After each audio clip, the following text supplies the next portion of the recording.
Alright, hello everybody. Thank you for joining me today for a very cool video that I have in store for you. I am reporting here from Stained Hoodiesville. As you know, sometimes you have to keep wearing your favorite hoodie, even if it does get stained by tartar sauce or, I think in this case, paint. But more importantly, today's video is sponsored by Gthic.com. And you may see some of their handiwork here on my fist.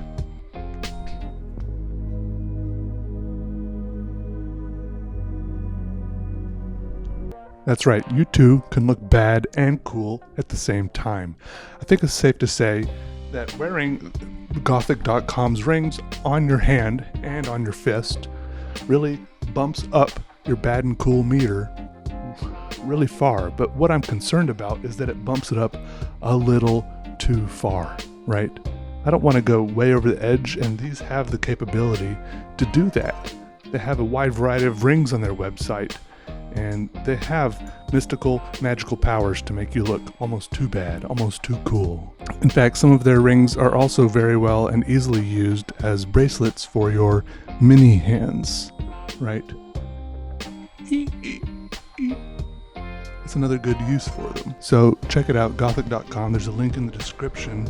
I personally am a little bit terrified by the power that Gthic.com's rings could have over my appearance and how people perceive me. So while I do want to be a cool bad dude, at the same time, there is the dichotomy of man that I also want to be a big, lovable fuzzball. So I'm also wearing a croc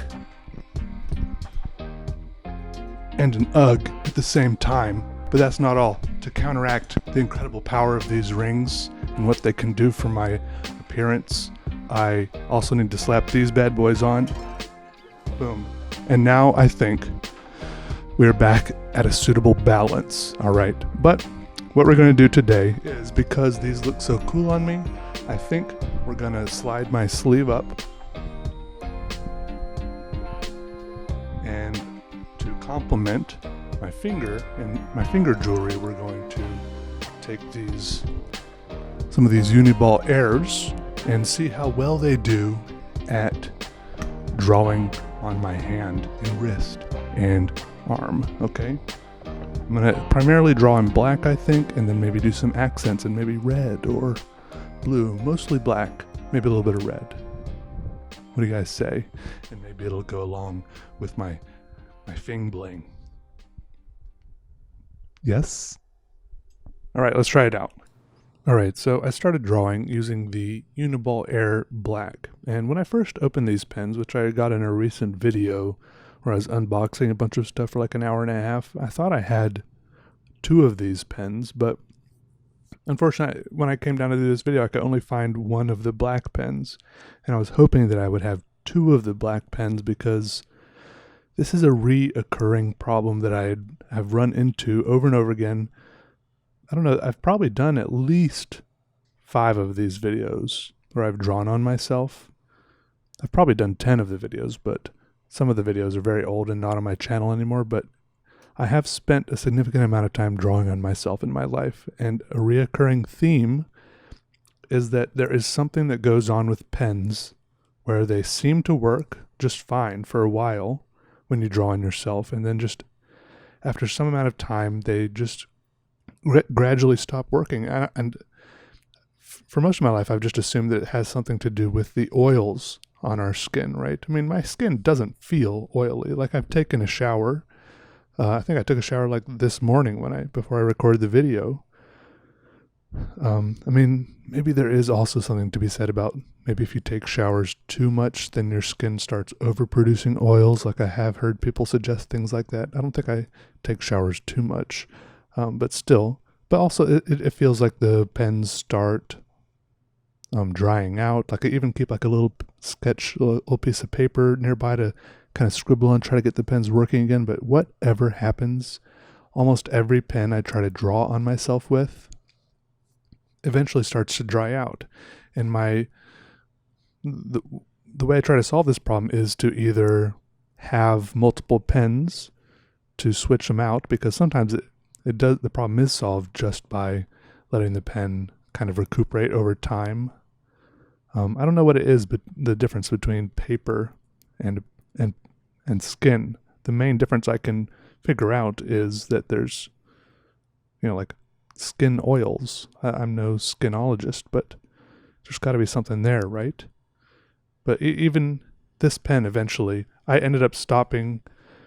Like this drawing tattoo only got as far as it did because the pen stopped working eventually. Even as I scribbled away on a little piece of paper to try to get it to bring it back to life, it just wouldn't anymore. It had reached the end of its rope, I'm sorry to say. But I feel like if I had had another one of these, I could have drawn twice as much. And I'm sure that just as soon as I'm done with this video, I'll find the other one somewhere. But the drawing still ended up looking pretty cool. What I really wanted to find out was, once I was wearing all of these powerful rings, well, I needed to find out if they really were true rings of power, and if they gave me any more additional drawing power, right? Because with great power comes a great power bill, and so I was really afraid that my drawing bill would go up. And no, everything seemed to operate normally, thankfully. I did notice that it was harder to hold my fingers out straight because of the great weight upon them. So that was one thing. But no, the drawing went fine. And also I did notice that my fingers did not turn, have you ever worn fake jewelry before that you get out of like a dispenser machine and it turns your fingers green? Thankfully that did not happen. Anyways, I think this doodle turned out pretty good. I will say that I was happy. These whatever kind of ink is in these, what are these called? Uniball airs. It has two good qualities. One, once I put on a hoodie and pulled the sleeve back down, the sleeve, just through general normal wear, the sleeve didn't seem to smudge or wear away the ink on my skin that much. I probably wore my sleeve down over the tattoo for maybe 4 or 5 hours, and it didn't make a noticeable difference. But then, when I went to wash my hands and when I took a shower, the ink, with soap and water, the ink came off instantly, right? It came off just like that. And the next day, it's just gone completely. There's barely any remnants of it left. So that's kind of, I think, the desirable outcome for a temporary drawn-on tattoo, is that it doesn't come off through regular wear and tear, but it does come off when you try to wash it off.